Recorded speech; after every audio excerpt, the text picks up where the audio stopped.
Hey there, Heather Boyd Wire here, and welcome to day 6 of the 10-day wire gift making challenge. So today we're going to make a fidget necklace, which can also be made into a keychain if you want. What you're going to need for the project are your tools. I'm using a Sharpie for the round form. I have some 1.5mm cotton cord to hang it on, a couple of spring ends. I have 18 gauge wire and 20 gauge wire. I also have a variety of beads. I have my favorite miracle beads, some cat's eye beads, and some glass beads. So this one's a little more complicated. This is very similar to those mandalas that you can buy that are made like with more pieces than this and they become more three-dimensional, but this one is fun. It looks like a flower, but you can also like play around with these and put them inside and stuff like that. So I will show you this one first. I'm going to use the 18 gauge wire and we'll cut a good long piece. And don't worry if it's not long enough because we can just cut another piece. What we want to do for this is make a bunch of loops. So we're going to take our Sharpie, this seems to be a good size, and we're just going to wind it around. Once it's wound around, you can just kind of like push it in just to make sure the little rings are somewhat even, and then you can remove it from this Sharpie.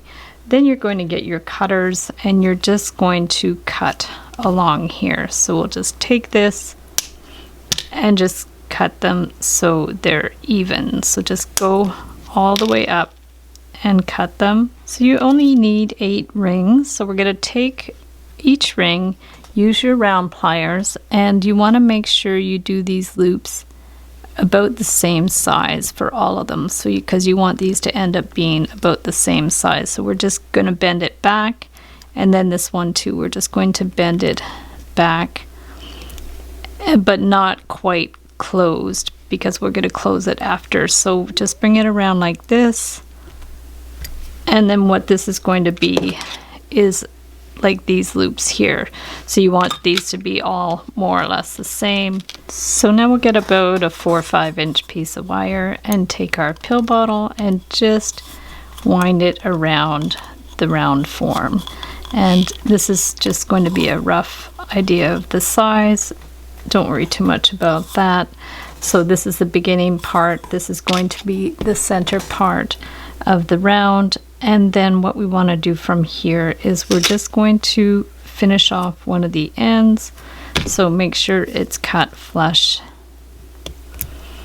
And then we're just going to take the end and just give it a turn around. So this is just so we don't lose our beads.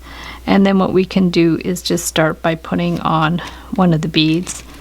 We'll put on a red bead. So we'll just attach the little loop here, and we're just going to go ahead and pinch that in. You can use your round pliers just to bring it in a little bit more. And then this side here, we want to make sure the red bead's in between. So if you have to open it up a bit, it's fine. So bring it around here. And that goes in there, and then just close up the loop. Okay, so that's the first one. Looks good, and you can just spread it open a little bit if you need it a little bit more wide, whatever you think looks good. And then we're going to put our next color, so we're going to put an orange one on there. We'll just stick that one in there, and then we're going to get our next one. So we'll take this one and just stick it, make sure these ones are ready. Open it up a little bit if you have to.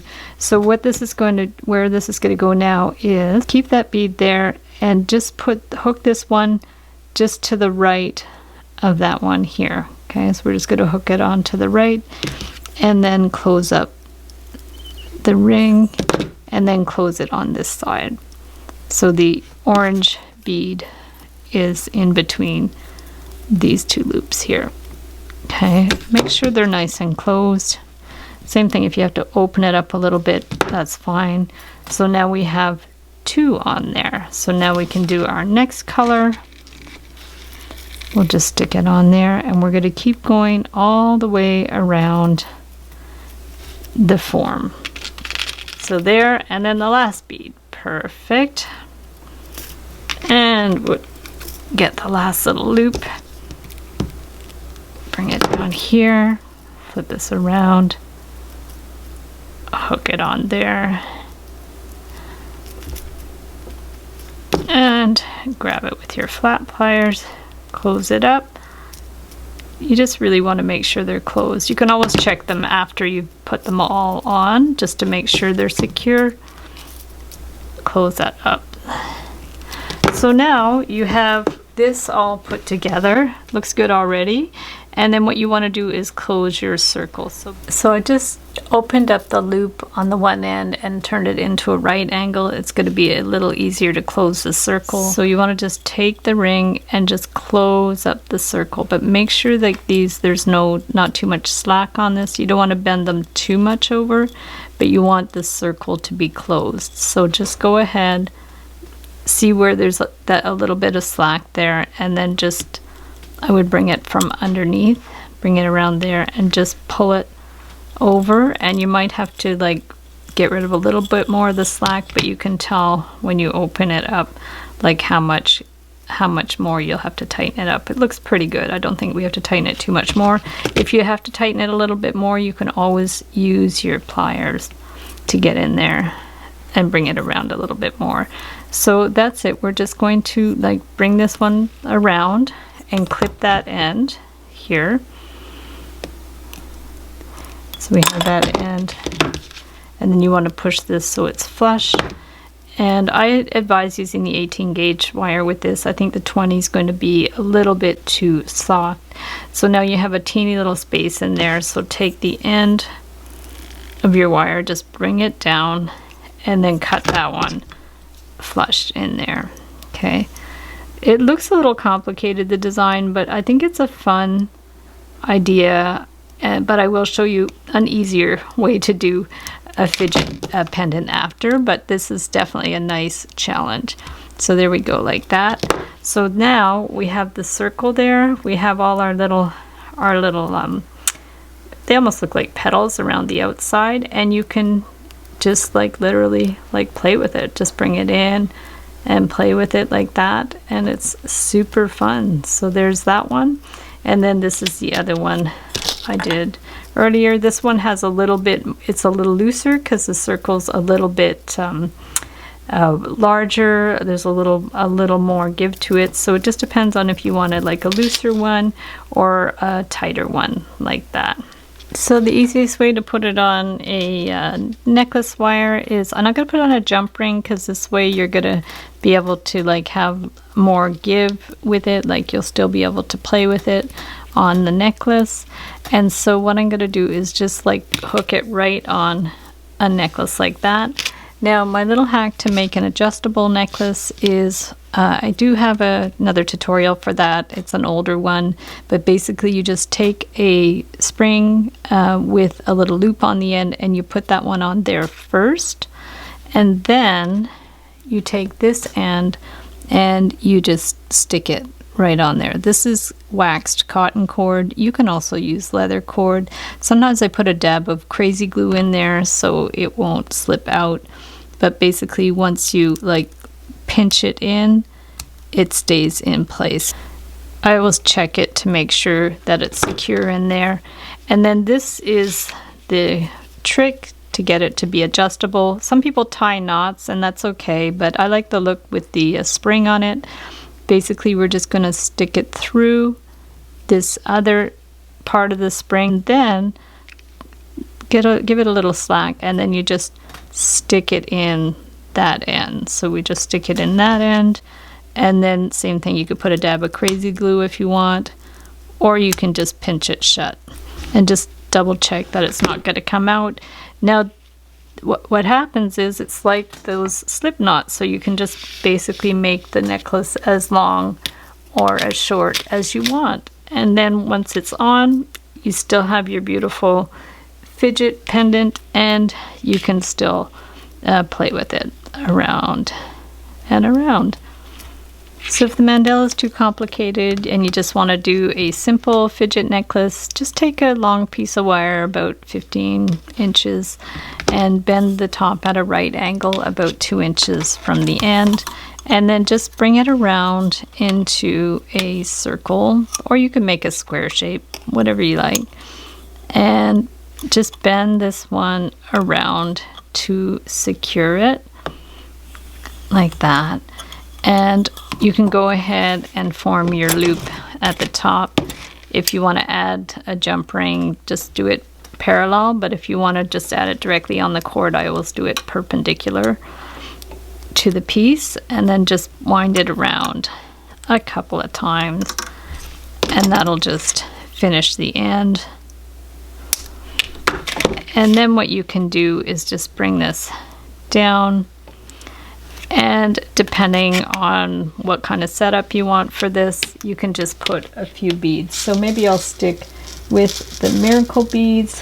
We'll just stick a purple one, and you can put a few different sizes on there. That would be good.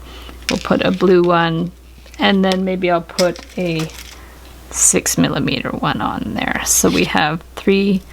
So we're just gonna stick those 3 on there, and then wherever you want to attach it, we're just going to bring it here and then just do a full turn around, and make sure you like straighten the wire out a bit, and then we can bring it over to here. Okay, we'll bring it over here.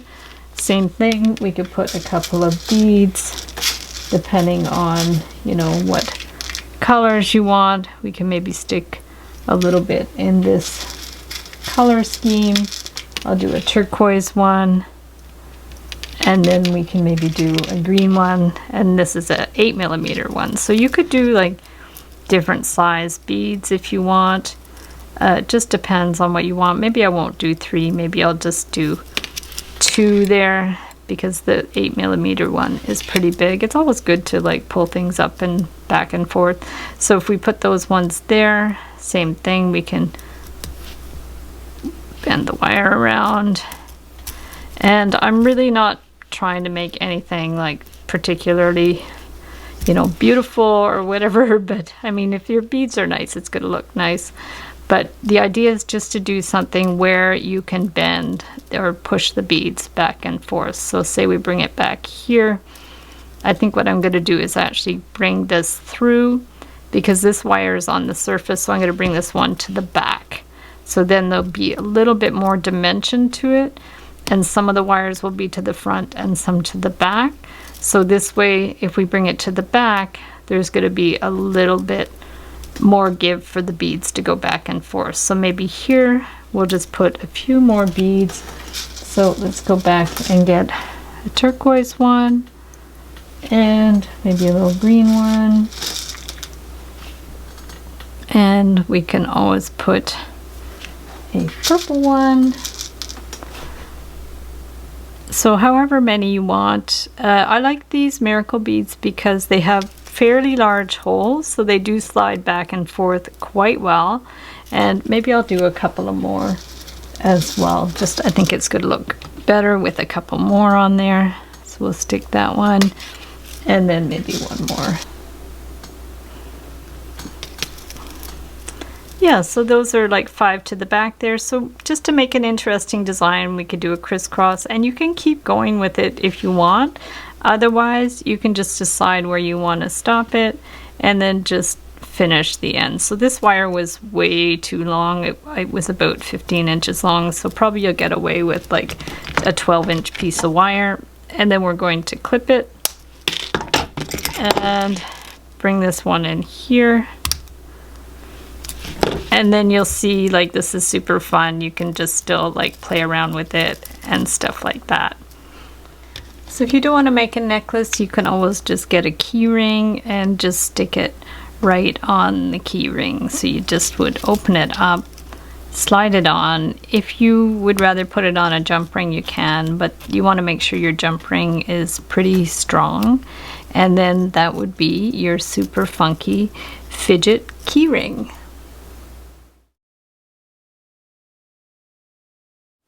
So you can check out all the details for the challenge in the description below. If the challenge is already over, no problem. You can still check out the creations in the Facebook event page or on Discord. Be sure to subscribe to my channel for lots more DIY wire art and jewelry making videos. Hit the notification bell to be notified when I go live and when I post new videos. And if you'd like to share pictures of your wire art creations, be sure to join the Wire Art and Jewelry Makers Club on Facebook. And if you'd like to check out our work on Etsy, my husband and I specialize in custom wedding cake toppers and funky jewelry. I'll put the link below. And also I have a mailing list, so if you'd like to join the mailing list, I'll send you my Wire Art Essentials ebook. So thanks again for watching the video. Thanks to everybody who's participating in the challenge, and we'll see you the next time.